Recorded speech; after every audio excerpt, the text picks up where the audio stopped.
پھر گرفتار کر کے مضبوطی کے ساتھ رسیوں سے باندھ دو، پھر اس کے بعد احسان کرو یا چھوڑ دو، یعنی فدیہ لے کر۔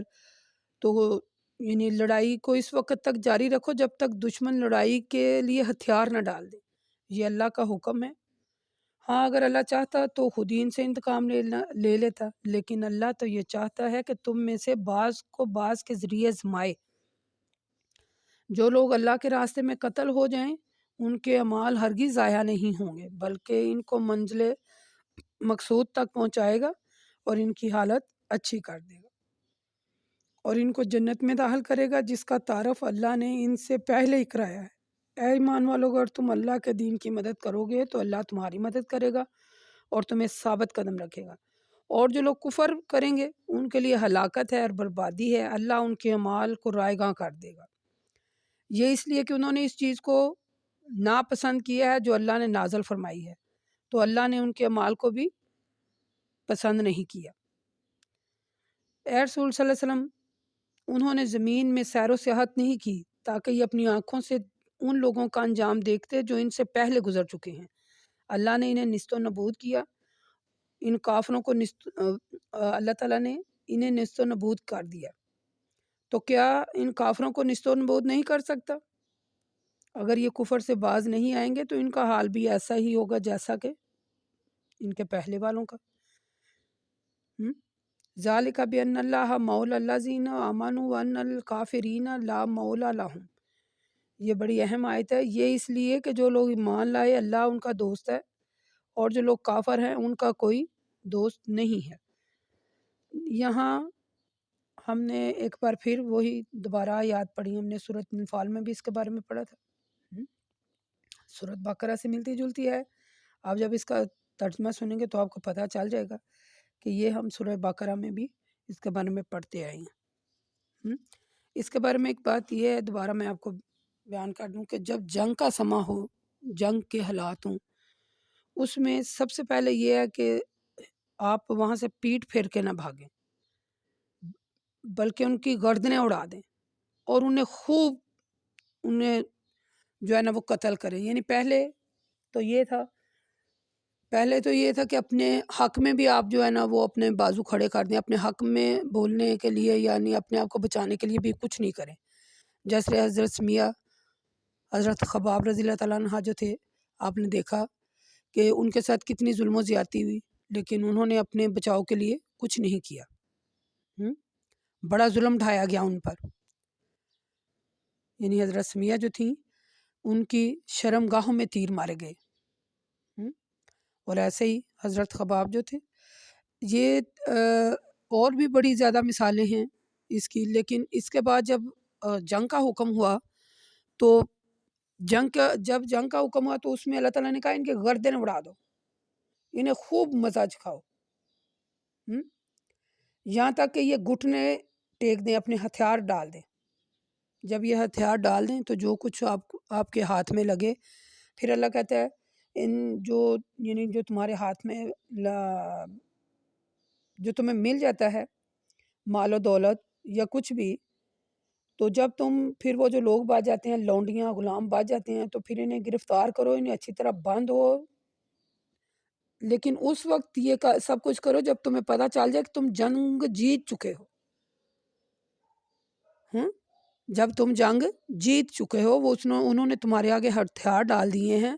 وہ ہار گئے ہیں، پھر جب تم ان کو اپنے قبضے میں لے لیتے ہو تو یا انہیں احسان کر کے چھوڑ دو یا فدیہ ان سے لے لو، کوئی اس میں نہیں ہے۔ آگے اللہ کہتے ہیں کہ اگر اللہ چاہتا ہے تو خود ہی انتقام لیتا، لیکن یہاں اللہ تعالیٰ نے بعض کو بعض کے ذریعے آزمایا، اور بعض کو بعض کے ذریعے آزمایا ہے، اور یہاں اللہ کہتے ہیں کہ جو یعنی یہاں شہید ہو گئے ہیں جنگ میں، ان کا اجر ان کے رب کے پاس محفوظ ہے۔ ان کا اجر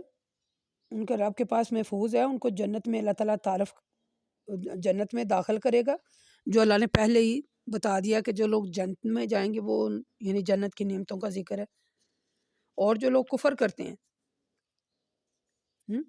یعنی جو لوگ کفر کرتے ہیں ان کا ٹھکانہ دوزخ ہے۔ اللہ کہتے ہیں نا یا ایھاالذین آمنوا ان تنصروا ینصرکم یا ویثبت اقدامکم، اے ایمان والو اگر تم اللہ کے دین کی مدد کرو گے تو اللہ بھی تمہاری مدد کرے گا۔ تم ثابت قدم رہو، اور جب تک دشمن کی فوج کو اچھی طرح قتل کر کے ان کے دل میں اپنی دھاک نہ بٹھا لیں، ایک بار میں پھر یہ دوبارہ تھا، تو دشمن کی فوج کے جو آدمی ہیں نا انہیں قیدی نہ کریں۔ جب آپ کو پکا یقین ہو جائے کہ واقعی جنگ جیت چکے ہیں، معاملہ آپ کے ہاتھ میں ہے، ٹھیک ہے، تو پھر قیدیوں جو ہے نا انہیں قید کریں۔ ان اللہ یدخل الذین آمنوا وعملوا الصالحات جنات تجری من تحتها الانہار والذین کفروا یتموتون یاکلون کما تاکل الانعام والنار مثوی لہم۔ اللہ کہتے ہیں اللہ ان لوگوں کو جو ایمان لائے اور جنہوں نے نیک عمل کرتے رہے ایسے باغات میں داخل کرے گا جن کے نیچے نہریں بہہ رہی ہیں، اور جن لوگوں نے کفر کیا وہ دنیا میں مزے اڑاتے ہیں، حرام حلال کی تمیز کیے بغیر کھاتے ہیں جس طرح چوپائے کھاتے ہیں، یعنی جانوروں کی مثال دی گئی ہے کہ وہ لوگ اس طرح کھاتے ہیں، حرام حلال کی تمیز نہیں کرتے، جیسے جانور کھاتے ہیں نا، جو انہیں دی جو کھائی جاتی ہیں وہ بھی ایسی ہیں، بالآخر ان کا ٹھکانہ دوزخ ہے۔ اور اے رسول کتنی بستیاں ایسی جو گزریں جو ہم نے تباہ و برباد کر دیں،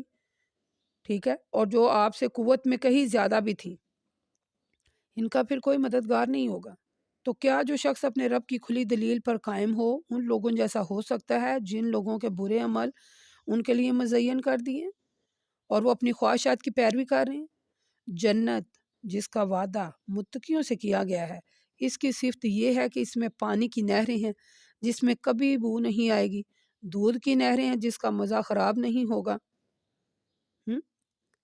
شراب کی نہریں ہیں جو پینے والوں کے لیے بڑی لذت بخش ہوں گی، اور صاف شفاف شہد کی نہریں ہیں۔ کتنی نہریں ہیں؟ یہ جنتیوں کا ذکر ہو رہا ہے کہ جو لوگ جنت میں جائیں گے اور جو لوگ متقی لوگ جنت میں جائیں گے، فیہا انہر من ما، یعنی اللہ کہتے ہیں کہ 4 قسم کی نہریں ہیں، یہ آپ بات جو ہے اس کو نوٹ کر لیں، 4 قسم کی نہریں ہیں جنت میں۔ جنت جو ہے وہ متقیوں کے لیے ہے، متقیوں کے لیے جنت ہے، اس میں نہریں بہہ رہی ہیں پانی کی، دودھ کی، شراب کی اور شہد کی، اور اس میں ہر قسم کے پھل ہوں گے اور ان کے رب کی مغفرت بھی ہوگی۔ کیا یہ لوگ ان جیسے ہو سکتے ہیں جو لوگ ہمیشہ دوزخ میں رہیں گے؟ دوزخ میں رہنے والے جو لوگ ہیں ان کو گرم پانی پلایا جائے گا جو ان کی انتریوں کو کاٹ ڈالے گا۔ یہاں اللہ تعالیٰ نے جنتیوں کے لیے جو نعمتیں ہیں ان کا ذکر کیا، اور پھر آخر میں دوزخیوں کا کہ ان کے لیے کھانا کون سا ہوگا۔ وَمِنْهُم مِّن يَسْتَمِعُ إِلَيْكَ حَتَّىٰ إِذَا أَخْرَجُوا مِنْ عِندِكَ قَالُوا لِلَّذِينَ أُوتُوا الْعِلْمَ مَاذَا قَالَ، اور اے رسول ان لوگوں میں سے بعض ایسے ہیں جو بظاہر بڑے غور سے آپ کی بات سنتے ہیں، لیکن جب آپ کے پاس سے باہر نکلتے ہیں تو ان لوگوں سے جن کو علم دیا گیا ہے پوچھتے ہیں انہوں نے ابھی کیا کہا تھا۔ یہی لوگ ہیں جن کے دلوں پر اللہ نے مہر لگا دی ہے، اب وہ اپنی خواہشات کی پیروی کر رہے ہیں۔ اور جو لوگ ہدایت یافتہ ہیں وہ جب آپ کی بات سنتے ہیں تو اللہ ان کی ہدایت کو اور بڑھا دیتا ہے، یعنی ان کے تقوی میں مزید اضافہ کرتا ہے۔ اور اے رسول کیا یہ لوگ اس بات کے منتظر ہیں کہ قیامت اچانک ان پر واقع ہو جائے گی؟ تو اس کی نشانیاں تو وہ پہلے دیکھ ہی چکے ہیں، وہ جب آ جائے گی تو پھر انہیں نصیحت کہاں ہوگی؟ تو اے رسول اچھی طرح سمجھ لیجئے اللہ کے علاوہ کوئی الہ نہیں، لہٰذا اس لیے اپنے مومنین اور مومنات کے لیے ہر ایسے کام سے جس کا انجام برا ہو ان کی مغفرت طلب کریں۔ اللہ کو تمہارے چلنے پھرنے اور رہنے کا بخوبی علم ہے، وہ کسی حال میں بھی تم سے غافل نہیں۔ آیت نمبر 19، یہ بڑی ایسے میرے دل میں اتر گئی یہ آیت۔ فَاعْلَمُوا إِنَّهُ لَا إِلَٰهَ إِلَّا اللَّهُ وَاسْتَغْفِرُوا، اور جان لیں إِنَّهُ لا الہ، اللہ تعالیٰ کے سوا کوئی اور الہ نہیں ہے، اور ان کے لیے مغفرت طلب کریں لِذَنبِكَ وَلِلْمُؤْمِنِينَ وَالْمُؤْمِنَاتِ وَاللَّهُ يَعْلَمُ مُتَقَبَّلَكُمْ وَمَثْوَاكُمْ۔ دیکھیں اللہ مومنین اور مومنات جو بندے ہیں، اللہ کو ان کا بخوبی علم ہے۔ اللہ کہتا ہے تمہارے چلنے پھرنے اور رہنے کا بخوبی علم ہے اس کو، وہ کسی حالت میں بھی تم سے غافل نہیں۔ پھر وہ کسی حالت سے غافل نہیں، تو پھر انسان پتہ نہیں کدھر جا رہا ہے، کیا کر رہا ہے۔ یہ جن لوگوں نے اپنی خواہشات کی پیروی جو لوگ کرتے ہیں، اللہ تعالیٰ نے اپنی آیات کھول کھول کر بیان کر دی ہیں۔ پہلے ہم نے وہ پڑھا نا سورۃ بقرہ میں کہ جو لوگ کفر کرتے تھے، کافر تھے جو لوگ، یعنی کافر جو مذاق اڑایا کرتے تھے، ہم نے سورۃ بقرہ میں پڑھا نا کہ کافروں کے لیے دنیا کی زندگی کو مزین کر دیا ہے۔ جب وہ ایمان والوں کو دنیا کے لحاظ سے خوشحال نہیں نہ دیکھتے تو ان کا مذاق اڑاتے ہیں، کہتے ہیں ایمان لائے ہیں تو دنیا کی خوشحالی کوئی حقیقت نہیں رکھتی، اصلی خوشحالی تو آخرت کی ہے، یعنی قیامت کے دن متقی لوگ ان سے برتر ہوں گے، انہیں برتری حاصل ہوگی متقی لوگوں کو۔ تو دنیا جو ہے، یعنی دنیا کی خوشحالی، دنیا میں تو کچھ بھی نہیں، دن تو گزر ہی جائیں گے،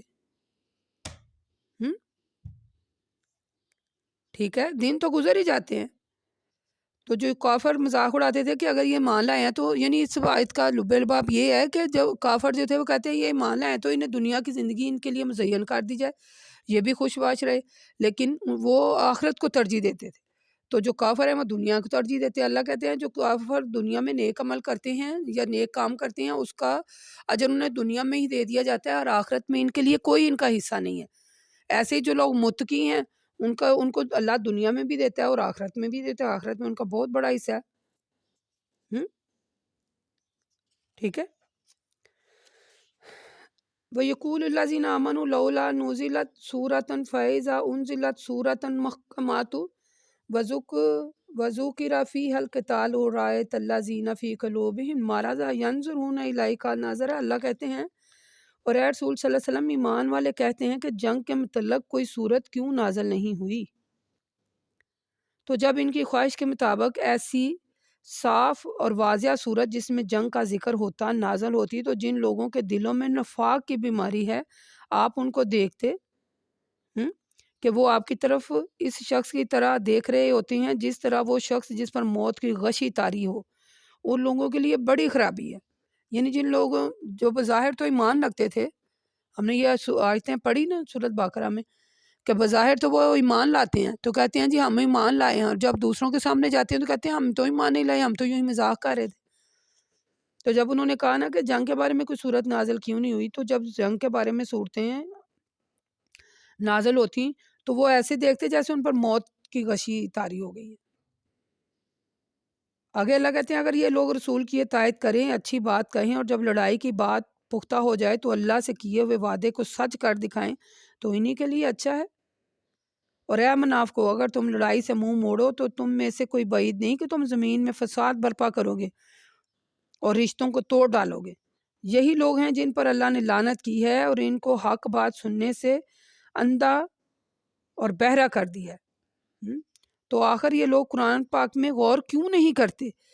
کیا ان کے دلوں پر تالے لگے ہوئے ہیں؟ بے شک جو لوگ ہدایت کے ظاہر ہو جانے کے بعد الٹے پاؤں گمراہی کی طرف لوٹ گئے ہیں، شیطان نے یہ کام ان کو اچھا کر کے دکھایا اور انہیں بڑی امیدیں دلائی ہیں۔ یہ سب کچھ اس لیے ہے کہ جو لوگ اللہ کی نازل کردہ کتابوں کو ناپسند کرتے ہیں، یعنی یہودی، انہوں نے کہا تھا نا کہ بعض کاموں میں ہم تمہارا مشورہ مانیں گے اور بعض میں نہیں مانیں گے۔ تو اللہ کہتا ہے اے رسول اللہ ان کا پوشیدہ مشوروں سے خوب واقف ہے، ٹھیک ہے۔ اس وقت ان لوگوں کی کیا حالت ہوگی جب فرشتے ان کی روح قبض کریں گے اور ان کے چہروں اور ان کی پیٹھوں پر ماریں گے۔ یہ سزا اس لیے ہوگی کہ انہوں نے اس چیز کی پیروی کی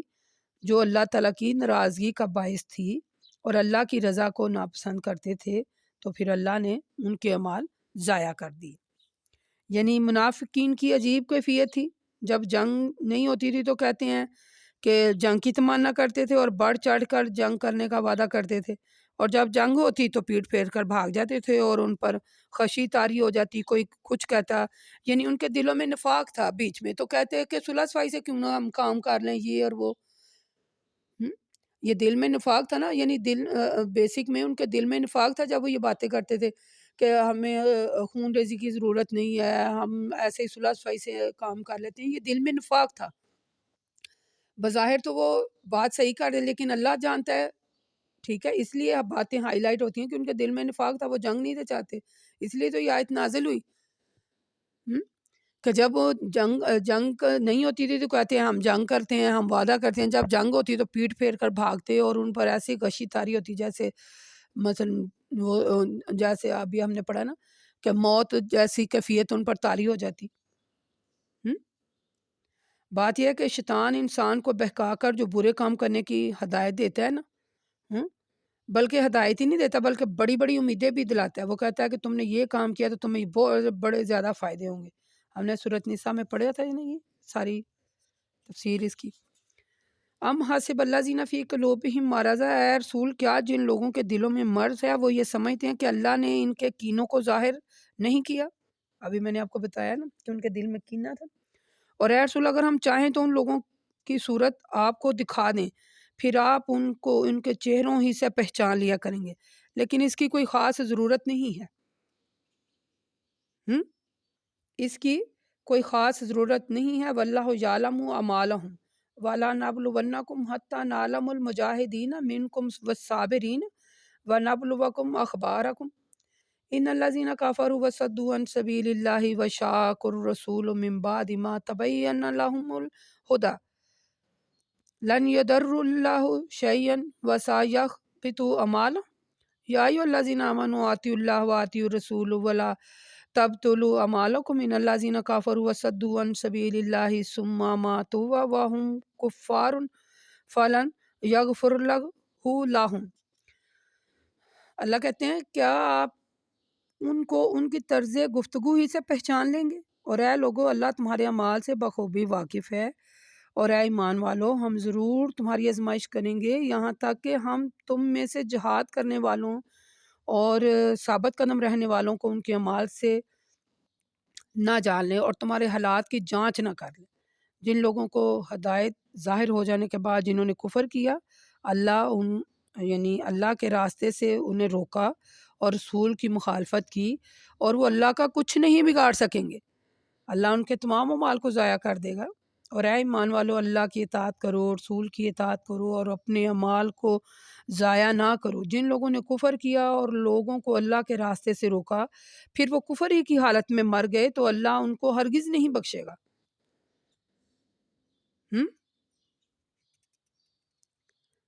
سورۃ آل عمران میں اس کے بارے میں ہم نے بخوبی پڑھا، سورۃ الاعراف میں بھی آیات تھی، آیت نمبر 3 ہے سورۃ الاعراف کی، اس میں دیکھ لیجئے گا۔ آگے اللہ کہتے ہیں اے ایمان والو تم ہمت نہ ہارو اور دشمنوں کو صلح کی طرف نہ بلاؤ، اور اس بات کو یاد رکھو کہ تم غالب رہو گے، اس لیے کہ اللہ تمہارے ساتھ ہے، وہ ہرگز تمہارے اعمال کو کم نہیں کرے گا اور تمہاری جو جد و جہد ہے وہ بیکار نہیں جائے گی۔ انما الحیات الدنیا، اے لوگو دنیا کی زندگی تو بس کھیل تماشا ہے،